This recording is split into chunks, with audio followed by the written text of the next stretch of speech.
اعوذ باللہ السمیع العلیم من الشیطان الرجیم بسم اللہ الرحمن الرحیم السلام علیکم رحمۃ اللہ وبرکاتہ اللہم صلی علی سیدنا محمد وعلی آل سیدنا محمد بعدد کل ذرۃ مئۃ الف مرہ۔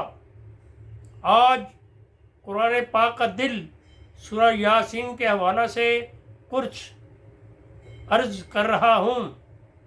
سورہ یاسین مکیہ ہے، اس کے 5 رکوع اور 83 آیات ہیں۔ اس سورہ مبارکہ کے شروع میں لفظ یاسین آیا ہے، جس کی وجہ سے یہ سورت اس نام سے معروف ہوئی۔ حضرت انس رضی اللہ تعالیٰ عنہ بیان کرتے ہیں، رسول کریم صلی اللہ علیہ وآلہ وسلم نے فرمایا، ہر چیز کا دل ہوتا ہے اور قرآن پاک کا دل سورہ یاسین ہے۔ جو شخص سورہ یاسین پڑھتا ہے، اللہ تعالیٰ اس کے پڑھنے کی وجہ سے اس کے نامہ اعمال میں 10 مرتبہ قرآن پڑھنے کا ثواب لکھتا ہے۔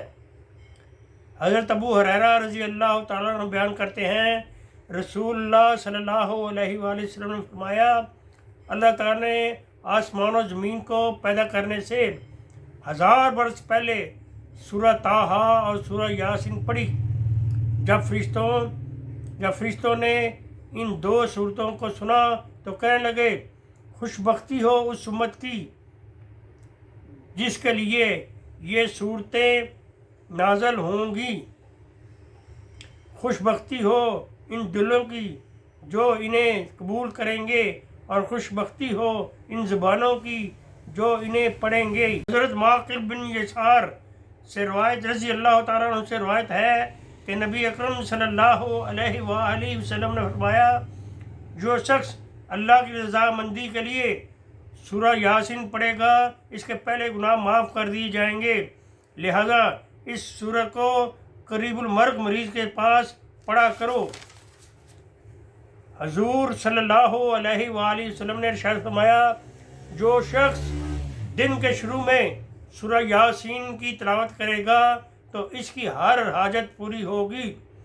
حضرت ابو بکر بن عباس فرماتے ہیں، جو شخص جو سورہ یاسین شریف کو شروع سے لے کر اس جاء المرسلون تک پڑھے گا، پھر جو دعا مانگے گا اس کی دعا قبول ہوگی۔ یا مصطفیٰ آپ کا نام ہے، یاسین قرآن میں آپ کے چاہنے والے ہیں، اسی صورت پر مرتے ہیں۔ وآخر دعوانا ان الحمد للہ رب العالمین۔